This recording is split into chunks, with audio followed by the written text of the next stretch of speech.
Buenas tardes, alumnos. Vamos a continuar nuestro estudio de los elementos que vician el consentimiento, o para ser más preciso, los elementos que vician el asentimiento y que anulan o pueden anular eh, algún acuerdo contractual que existe entre las partes.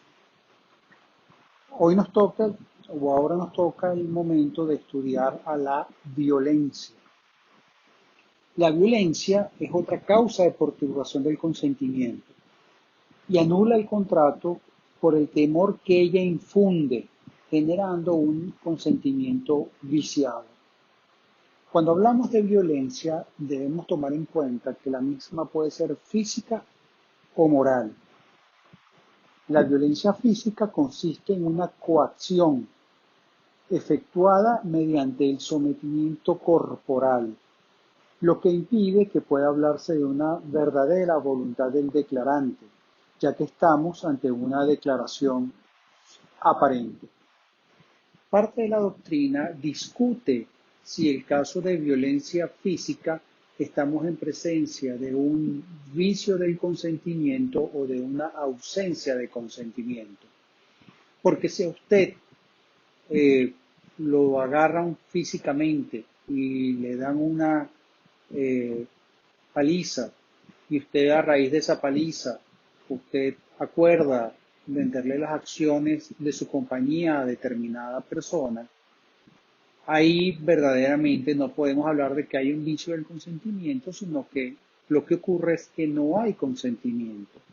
Y la consecuencia jurídica de que no haya consentimiento es que falta uno de los elementos esenciales de todo acuerdo de voluntades, de todo contrato, perdón, y al faltar ese elemento esencial, el contrato no es que es anulable, sino que es nulo, de nulidad absoluta.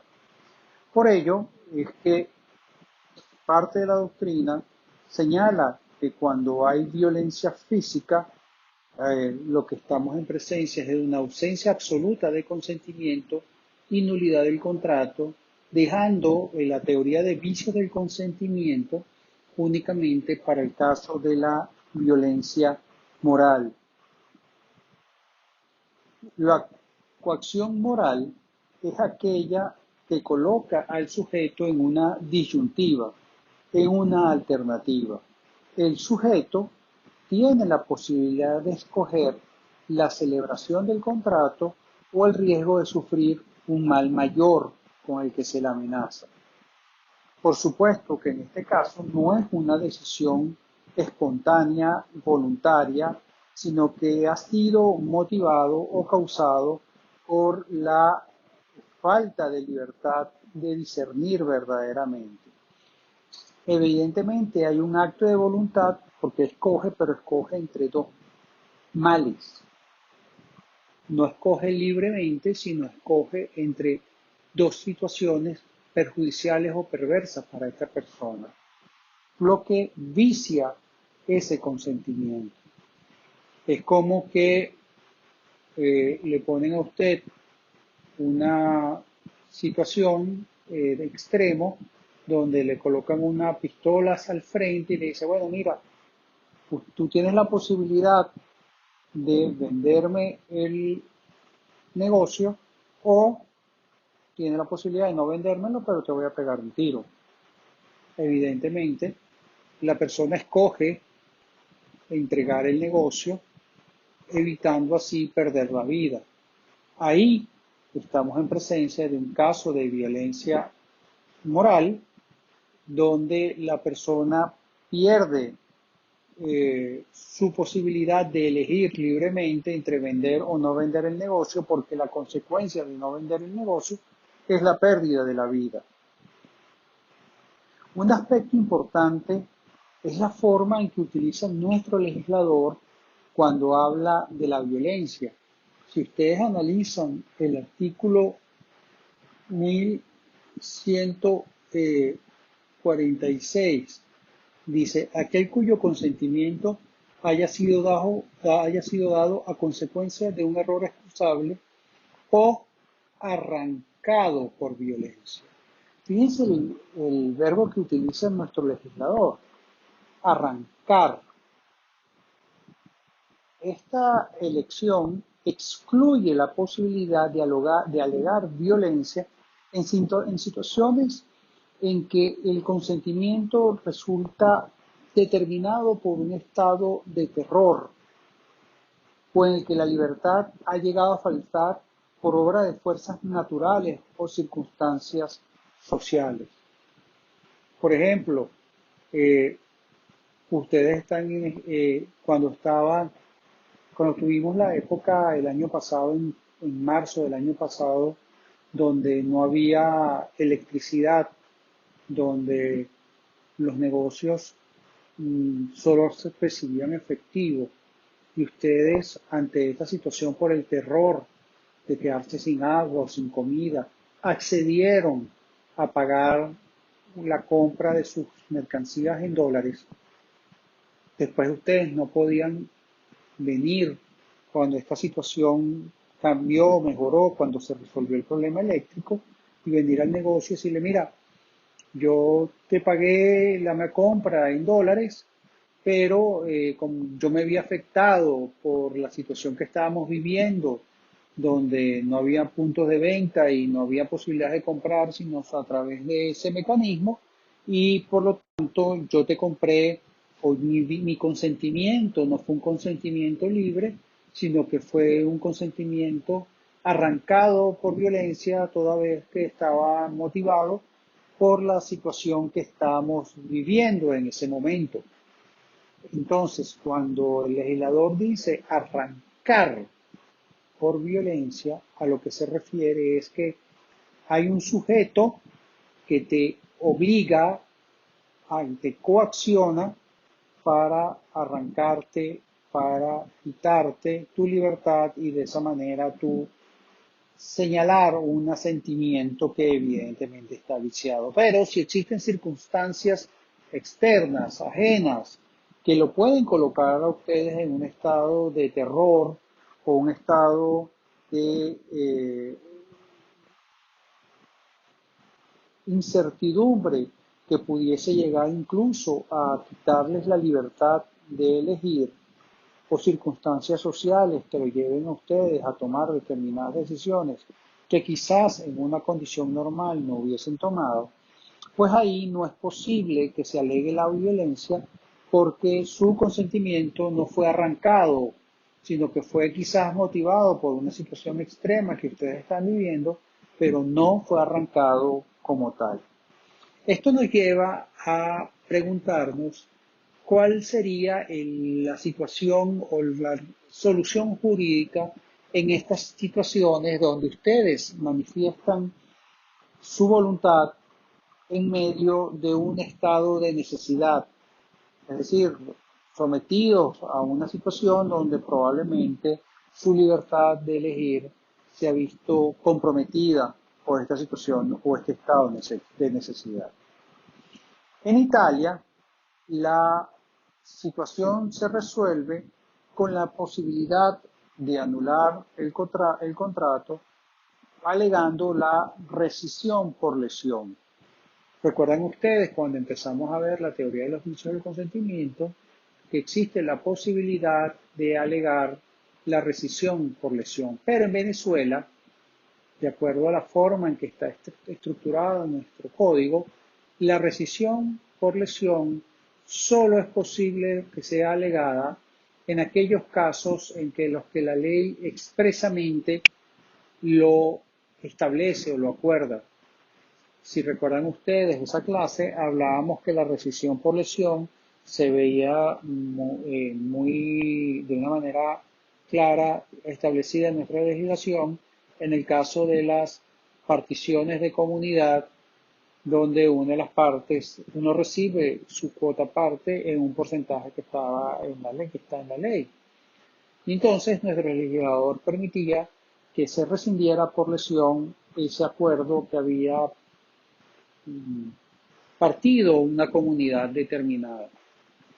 Pues bien, en Italia la forma de resolver esta situación es a través de la rescisión por lesión, donde la parte que se ve afectada por el estado de necesidad que acuerda un determinado negocio jurídico evidentemente desproporcionado para él en función a una situación externa que lo lleva o que le impide tomar una decisión libre y voluntaria, pues puede solicitar al juez que se rescinda ese contrato por lesión. Esto, como les decía a ustedes, en Venezuela no es posible, toda vez que la tesis venezolana parte de la idea de que la persona que pide la rescisión debe estar amparada dicha rescisión por una disposición legal que así lo permita. Portier, en Francia, señaló que en el caso del estado de necesidad, la manera o la solución jurídica es que se deben reducir las condiciones o los acuerdos que se llegaron en estados de necesidad a condiciones más razonables una vez cesado ese estado de necesidad. Es decir, para esta parte de la doctrina, sostenida entre otros por Portier, la solución jurídica viene por la adecuación de la contraprestación que va a recibir la parte que manifestó su voluntad de una manera presionada por la situación que estaba viviendo, pues debería ajustarse la prestación que va a recibir en proporción a la prestación que dio. Entonces, para este grupo de personas o de doctrinarios, la solución jurídica es que se reduzcan las pretensiones o las prestaciones o se le aumente la prestación que va a dar a cambio, es decir, que va a recibir a cambio, por lo que se aplicaría en cierta manera las soluciones jurídicas que vimos en el caso de la teoría de la imprevisión, donde o se reduce la prestación que tú debes cumplir o se aumentan la que tú vas a recibir de forma tal de generar el equilibrio patrimonial que debe existir en todo acuerdo contractual.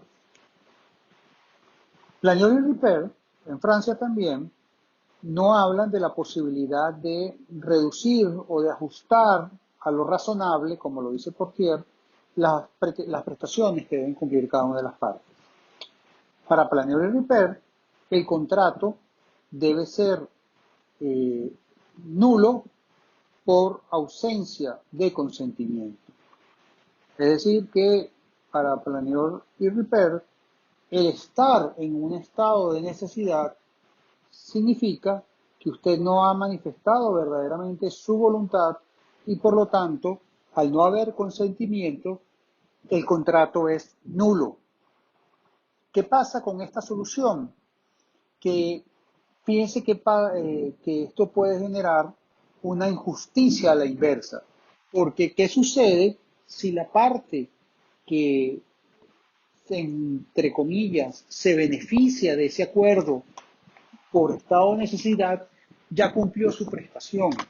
Entonces él ya ejecutó su parte del contrato, no tiene derecho entonces a recibir lo que se le había prometido.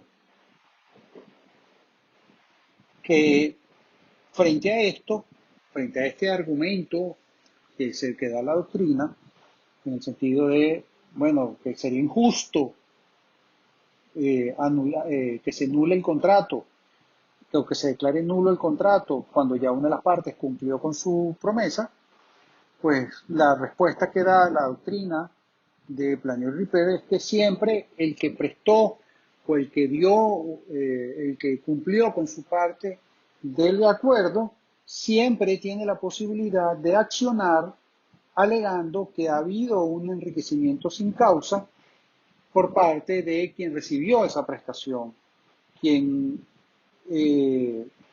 se benefició de un acuerdo que fue declarado posteriormente nulo. Entonces, para esta parte de la doctrina, lo que sucede en el caso del estado de necesidad es que hay una nulidad del contrato y si ya la contraparte cumplió con su prestación o parte de ella, siempre tiene la posibilidad de demandar la nulidad del contrato, perdón, de demandar el enriquecimiento sin causa producto de la nulidad de ese contrato ya cumplido. En Venezuela, para poder resolver esta situación o este acertijo, tenemos que leer concatenadamente los artículos 1146, 1150 y 1151 del Código Civil venezolano. El 1146 nos habla de violencia cuando cuando se arranca la voluntad. Mientras que del artículo 1150 se deduce que la violencia debe ser ejercida por una persona. Podemos concluir de la lectura concatenada del 1146 con el 1150 que la violencia requiere que una persona intervenga, que haya intervención de seres humanos. Por lo tanto, no se podría plantear una violencia por los acontecimientos. Si usted está en un estado de necesidad y usted se siente presionado por ese estado de necesidad para llegar a un acuerdo, entonces ahí usted no puede hablar de violencia propiamente dicha, porque se necesita que esa violencia sea ejercida por alguien. ¿Cuál es la clave para resolver este acertijo? Lo que señala el artículo 1151 del Código Civil, que te dice que cuando la violencia implica para la víctima un temor justo de padecer un mal notable en su persona o en sus bienes, solo cuando hay una acción positiva de alguien que se aprovecha de ese estado de necesidad que usted está sufriendo y que aprovechándose de ese estado de necesidad se ejecuta el acto para arrancarle por esa vía, por esa acción, su voluntad que no es libre, sino que es una voluntad que evidentemente está viciada. Para que podamos hablar en estado de necesidad de nulidad de violencia, no basta por sí solo el estado de necesidad de que usted esté sufriendo, sino que se necesita que la persona con la cual usted esté contratando haga una acción, ejecute algún acto que le menoscabe su libertad de contratar y se aproveche de ese estado de necesidad y lo lleve a usted a contratar con ella. Recuerden ustedes que lo que he venido diciéndoles desde un primer momento, para nuestra legislación es muy importante que se mantenga la estabilidad de los contratos. Es decir, que normalmente nuestro legislador es muy quisquilloso a la hora de anular contratos y exige que los jueces sean muy rigurosos en ese sentido porque entiende que en la medida que los contratos sean más estables se genera desarrollo económico porque existe la certeza de que los acuerdos se pueden hacer cumplir y al hacerse cumplir hay mayor intercambio comercial y al haber mayor intercambio comercial y actividad comercial se genera riqueza, al generarse riqueza se genera desarrollo en los países. Por eso hay que poner límites a las posibilidades de anular los contratos por violencia para construir seguridad jurídica de las relaciones contractuales. Esto nos lleva a estudiar cuáles son los requisitos que deben existir para poder impugnar el consentimiento por violencia, o mejor dicho, para poder impugnar los contratos que fueron celebrados con una voluntad viciada por estar presente el elemento de violencia. El primer elemento que debemos tomar en cuenta, el primer requisito que se debe estudiar o que debe estudiar el juez a la hora de anular un contrato por violencia es la gravedad del mal con que se amenaza a la persona. Si ustedes leen el artículo 1151 del Código Civil venezolano, se refiere a un justo temor a un mal notable. Y ahí vienen unos elementos bien difíciles de restringir. Justo temor. ¿Cuándo el temor es justo? Cuando un mal es notable. ¿Cómo sé yo que el mal va a tener suficiente fortaleza o el miedo a que se produzca ese mal va a generar tal nivel de situaciones en su psique que le vulnera esa posibilidad de llegar a acuerdos? O que ese acuerdo en esas condiciones estaría viciado porque su consentimiento no es libre, sino que es arrancado con violencia. Para ello, deben tomarse en cuenta una entidad de tipo objetiva. Es decir, no hay una norma específica que aclare al juez cuando entiende que la entidad, cuando hay una entidad del daño que genere un mal notable o un temor justo. No existe. Esto queda siempre a la libre interpretación de los jueces. Los romanos apreciaban la gravedad de la violencia con un concepto en abstracto. Señalaban los romanos que la acción de la gente de la violencia debería ser lo suficientemente importante, lo bastante significativo como para impresionar a una persona vigorosa. ¿Qué se entiende entonces por una persona vigorosa? Ven ustedes que se ve como un elemento abstracto, una persona distinta de aquella a la cual está siendo sometida a la violencia, sino que había que comparar si esta acción hubiese originado en una persona vigorosa su voluntad o no. Entonces, el elemento de una persona vigorosa se veía como un elemento objetivo, como algo que no tomaba en cuenta las particularidades de la persona que estaba sometido a la violencia, sino que lo comparaba con un sujeto en abstracto. Esto fue mitigado por la influencia del derecho canónico. Modernamente se ve a la violencia como una perturbación que impide una libre formación del consentimiento. Fíjense que si bien hay un elemento objetivo, también hay ciertos elementos subjetivos porque no es lo mismo, los elementos que me perturban a mí no pueden ser o no necesariamente son los mismos que los puedan perturbar a cada uno de ustedes. Lo que tiene que evaluar el juez es si esa perturbación fue lo suficientemente fuerte como para impedir que el consentimiento que yo di fue vulnerado.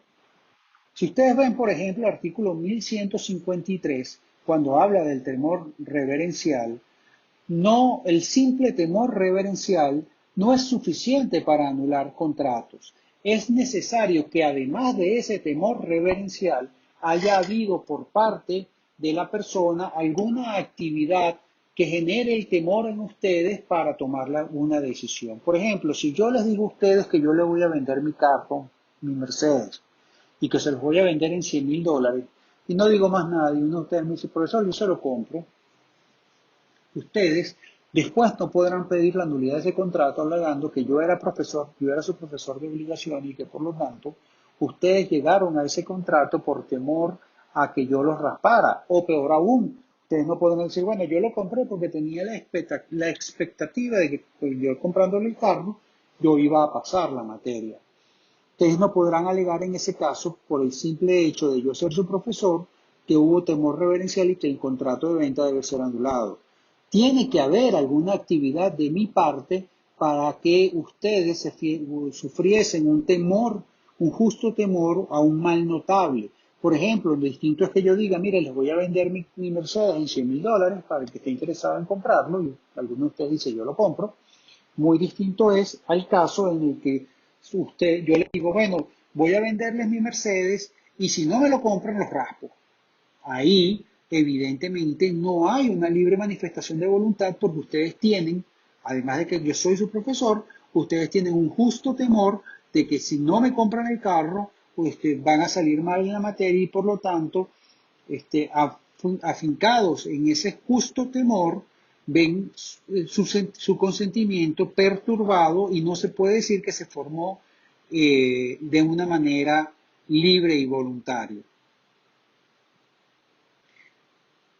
Ahora, tampoco nos podemos ir al otro extremo, en el sentido de que el temor al ridículo es suficiente para decir, bueno, yo voy a anular, yo me comprometí en comprarle el carro al profesor porque aquí iban a expresar el resto de mis compañeros, oye, que yo soy un hablador de tonterías, que yo digo que tengo plata y que bueno, que yo compro lo que sea y que después pues iban a pensar que yo estaba haciendo el ridículo. El temor al ridículo no es suficiente, objetivamente hablando, para anular contratos que se hayan hecho entre las partes. Tampoco eh, eh, es necesario que ustedes tomen en cuenta de una persona excesivamente cobarde o excesiva o desmedidamente temorosa. Si usted es una persona excesivamente cobarde o de una manera desmedida, temorosa, usted no podrá sustentarse en esa cobardía o en esa timidez o en esa desmedido miedo para después decir, bueno, todos los contratos los anulo. Es que yo tenía miedo de que si subía el precio, es que yo tenía miedo si bajaba, si me iba a quedar sin el producto. Es que, bueno, un momento, eso no es suficiente para que se estén anulando todos los contratos. Aquí el elemento esencial es que siempre ustedes van a tener que, cuando pidan la nulidad de una convención por estar presente ante una amenaza de un mal notable, ustedes deben dotar al juez de elementos que formen su criterio, el criterio del juez, en el sentido de que la amenaza concreta ha sido determinante en la formación del consentimiento. Es muy importante que ustedes le den elementos al juez para que convenzan, para que cree un criterio de que esos elementos son lo suficientemente fuertes para haber alterado su asentimiento y haber viciado ese acuerdo de voluntades. Entonces, la gravedad del mal con que se amenaza es importante y ustedes tienen que demostrárselo al juez.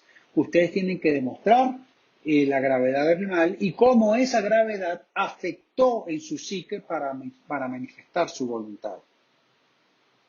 En segundo lugar, la violencia debe ser determinante. Si ustedes ven el Código Civil, en la parte final del artículo 1151, señalan que el juez debe atender a la edad, sexo, condiciones de la víctima de la violencia. Es decir, que nuestro código en cierta manera toma una directriz subjetivista. ¿En qué sentido? En que obliga al juez a analizar condiciones particulares y subjetivas de esta persona que está relacionándose o que manifestó su voluntad, para determinar si verdaderamente esa violencia fue determinante a la hora de manifestar o de llegar a ese acuerdo de voluntades. Para poder determinar si la violencia ha viciado el consentimiento de la persona, hay que tomar en cuenta su madurez psíquica, su fortaleza física, su valentía, el grado de experiencia de lo que ha vivido, su nivel educativo, la clase social, su situación económica.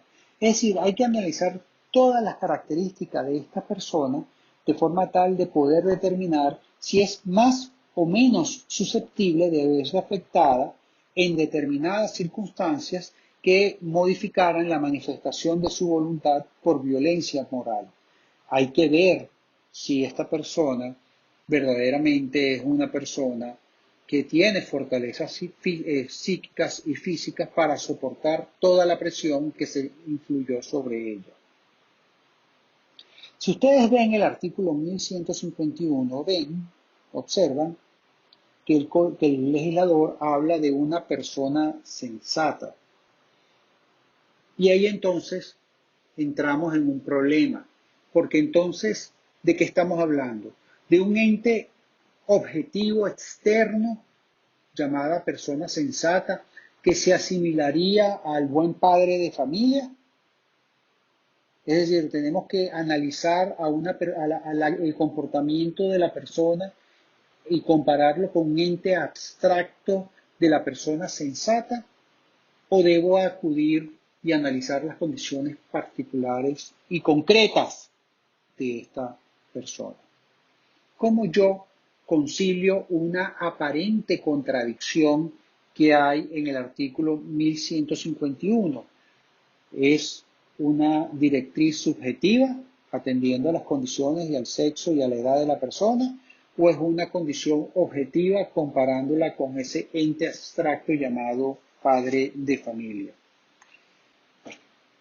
Hay una primera tesis que sostiene que la manera de conciliar estos dos elementos es que se debe demostrar que la violencia aplicada es lo suficientemente fuerte para impresionar en concreto a quien impugna el contrato. Es decir, estas condiciones, estas acciones a las cuales fue sometida esta persona hubiese afectado a cualquier persona sensata. Tomando el criterio o la visión en concreto, cuando hablamos de visión en concreto, recuérdense, es no tomo en consideración las particularidades de esta persona, sino que sencillamente comparo a esta persona con este ente concreto y abstracto que llamamos la persona, que llama el legislador la persona sensata. Pero, si se sostiene que las circunstancias personales del impugnante son suficientes para rechazar la violencia, entonces se debe comparar la violencia con esta persona en abstracto. Es decir, si usted se va a defender señalando usted que el contrato es válido porque la persona soportaba, sus condiciones personales eran suficientemente sólidas para soportar la violencia o la supuesta violencia que se le señala que usted realizó, pues usted tendrá que demostrar esas condiciones eh, específicas y subjetivas que usted está alegando para decir que la persona es sólidamente fuerte, sólidamente estable para haber soportado la violencia que él dice que soportó, que sufrió.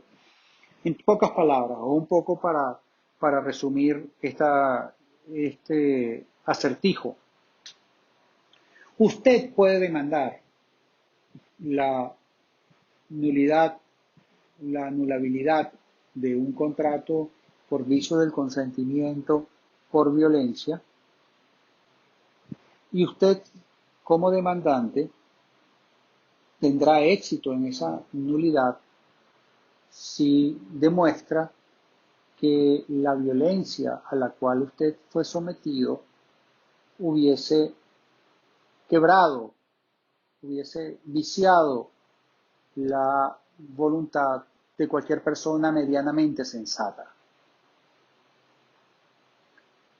Y su contraparte podrá defenderse señalando que, bueno, si bien es posible que hubo cierta presión para llegar a ese acuerdo, usted no se vio, su voluntad no se vio afectada porque sus condiciones particulares le dan tal nivel de fortaleza física y psíquica que por más violencia o por más presión que usted pudo haber sido sometido, lo cierto es que usted es fuerte como para soportarla y que su voluntad, la expresada en ese documento, sí refleja su verdadera intención de contratar y que por lo tanto no es procedente la nulidad o la anulabilidad de ese contrato porque sus condiciones subjetivas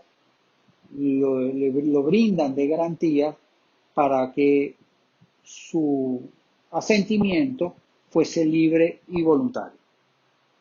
Entonces, si usted, como demandado en esa acción de nulidad de ese contrato, demuestra que la persona contratante tiene todas esas fortalezas psíquicas y físicas para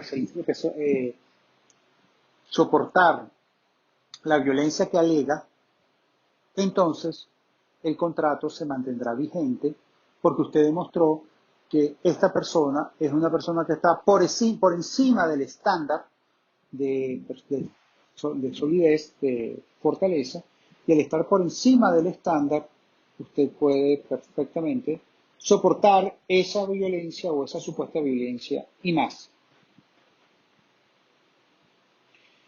Una segunda tesis sostiene que cuando la ley habla de una persona sensata, no es un análisis en abstracto de la persona, sino que se refiere a que esa persona sensata debe ser valorada en función a sus condiciones particulares.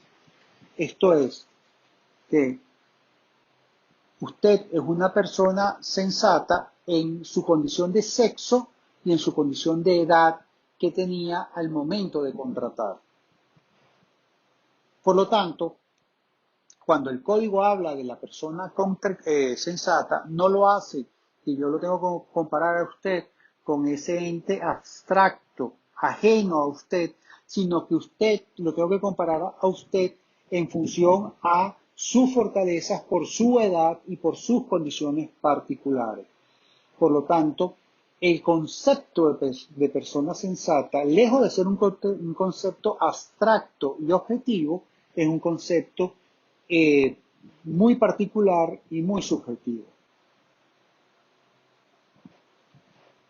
Y el criterio de la jurisprudencia francesa es que el criterio que se debe tomar en cuenta es el concreto.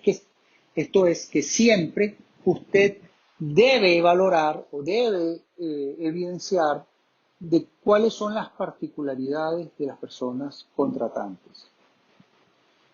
Y tomando en cuenta esas particularidades, usted debe ver si la persona actuó libremente o si la persona actuó sometido por esa violencia.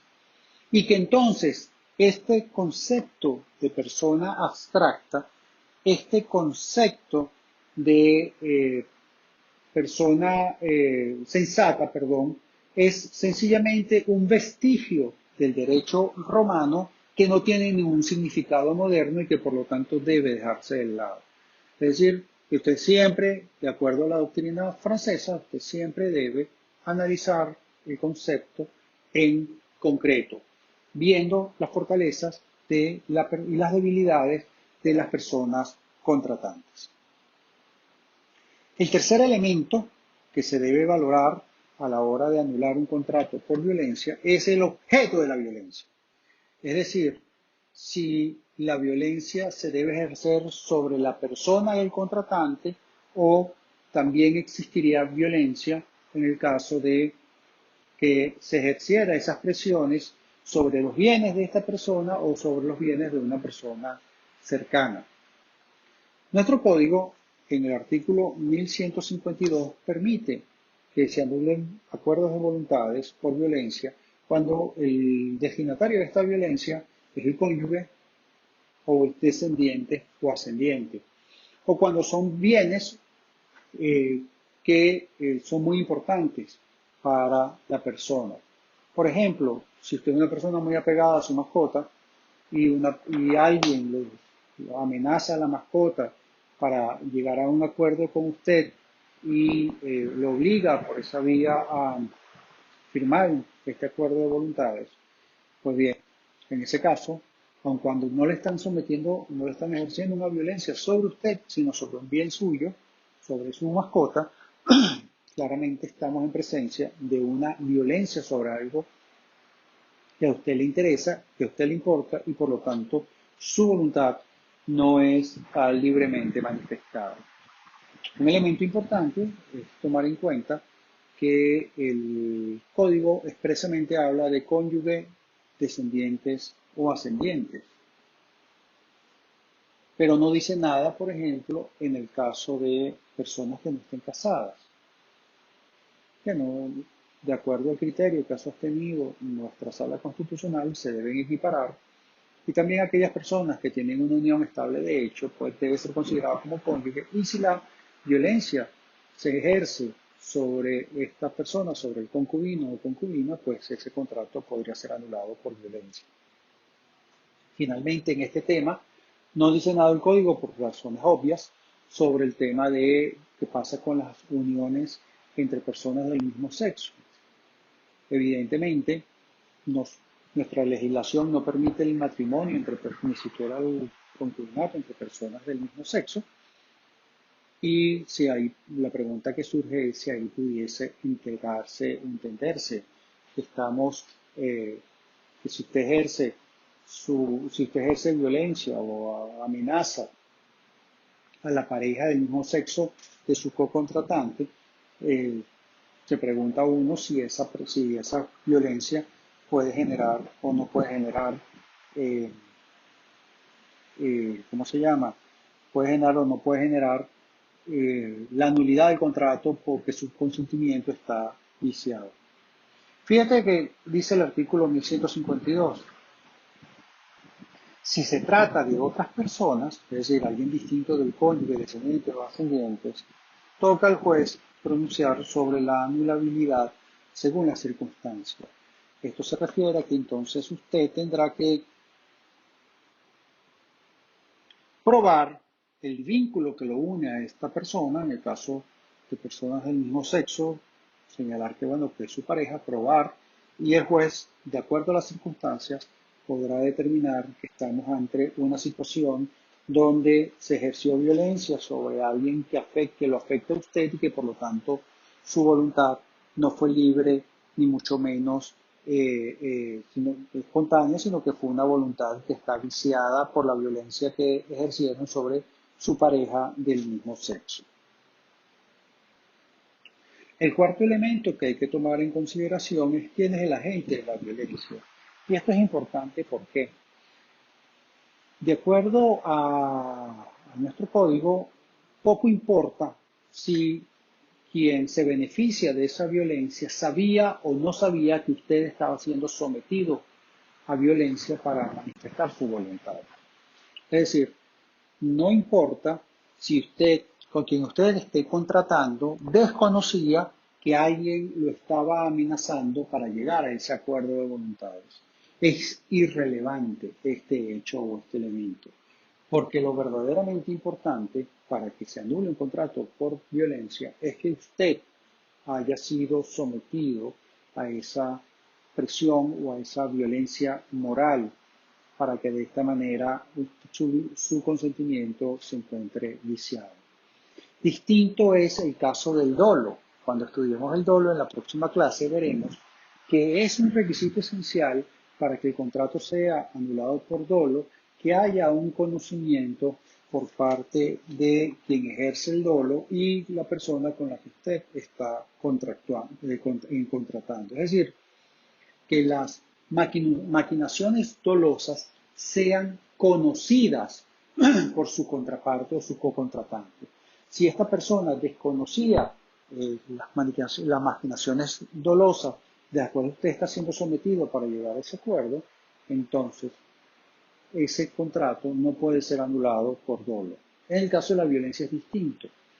Si la persona con la que usted contrata no sabe que usted está contratando porque lo están presionando o porque lo están amenazando a usted, a sus ascendientes, descendientes, a alguien querido o a sus bienes, poco importa que esta persona lo desconociera porque aquí lo esencial es que su voluntad no es libre y su voluntad está viciada porque usted está manifestándola en virtud de esa amenaza que está sufriendo. Entonces poco importa que su contraparte supiese o no. Aquí lo que usted tiene que demostrar, los elementos que usted le tiene que llevar al juez es que usted, cuando manifestó su voluntad para llegar a ese acuerdo, usted lo hizo porque estaba sometido bajo presión o bajo violencia.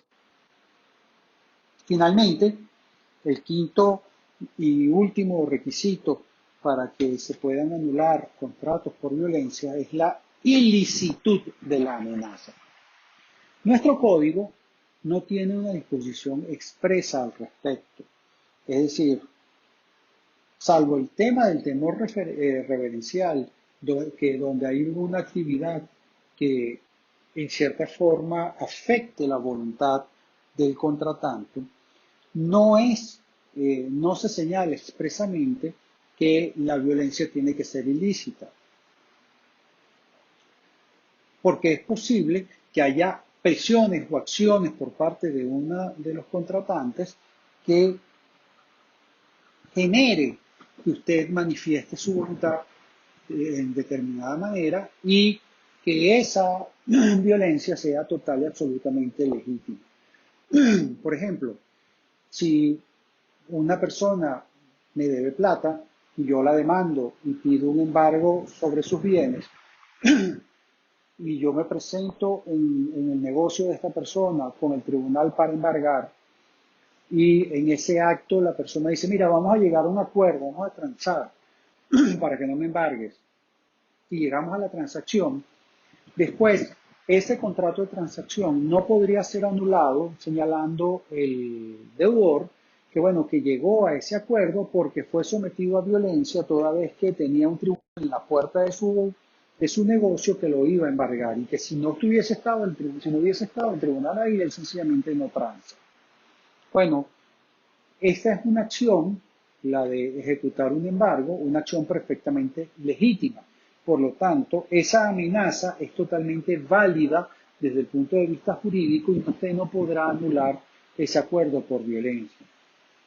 Otro ejemplo, que usted llega a un acuerdo con los familiares de un delincuente donde estos le ofrezcan reparar el daño con tal de que usted no presente cargos o no denuncie el hecho punitivo. Y usted pues llega a este acuerdo reparatorio con los familiares, después los familiares no podrán venir a usted y decirle que ese acuerdo de voluntades es un acuerdo nulo en función de que fue hecho porque ellos querían preservar la libertad de su ser querido y que bueno, ahora que está libre y que llegaron al acuerdo, que se quieren echar para atrás y no quieren cumplirlo porque ese acuerdo es un acuerdo que fue hecho por violencia por parte, ellos no emitieron su voluntad libremente. Fíjense que ahí ese es un acuerdo perfectamente legítimo y sencillamente la víctima del hecho punible aceptó no denunciar con tal de que le repararan su daño. Por lo tanto, ahí no podía hablarse de una amenaza ilícita. Ahora, sí hay que tener cuidado cuando la persona lleva la situación a un extremo donde ocurre un abuso de derecho. Siempre hay un límite de esa legitimidad de la acción. Por ejemplo, en el caso del embargo, si yo agarro y la persona dice, bueno, está bien, embárgame, tú le dices, ah, bueno, pero entonces me voy a llevar las cajas registradoras. Pero si me oye, no, las cajas registradoras no, porque entonces no puedo tener el negocio. Bueno, claro, llévate otros bienes. Mira, ahí hay otros bienes que tú puedes ejecutar. Dice, no, no, pero es que yo sé que con las cajas registradoras yo te voy a generar un daño. Ahí ya estamos hablando de cruzar una línea que roza con la legitimidad de la amenaza. Y siempre hay que recordar que el abuso de derecho es una fuente extracontractual de responsabilidad civil. Por lo tanto, hay que tener mucho cuidado a la hora de plantear estas situaciones sobre la amenaza legítima, porque puede cruzarse una línea de legitimidad que exponga la responsabilidad civil de las personas. Entonces, con estos terminamos el tema de violencia y el día de mañana veremos el dolo como fuente eh, como vicio del consentimiento capaz de anular un acuerdo de voluntades. Espero que todos se encuentren bien y estoy a sus órdenes en caso de cualquier duda. Estén muy bien. Saludos a todos.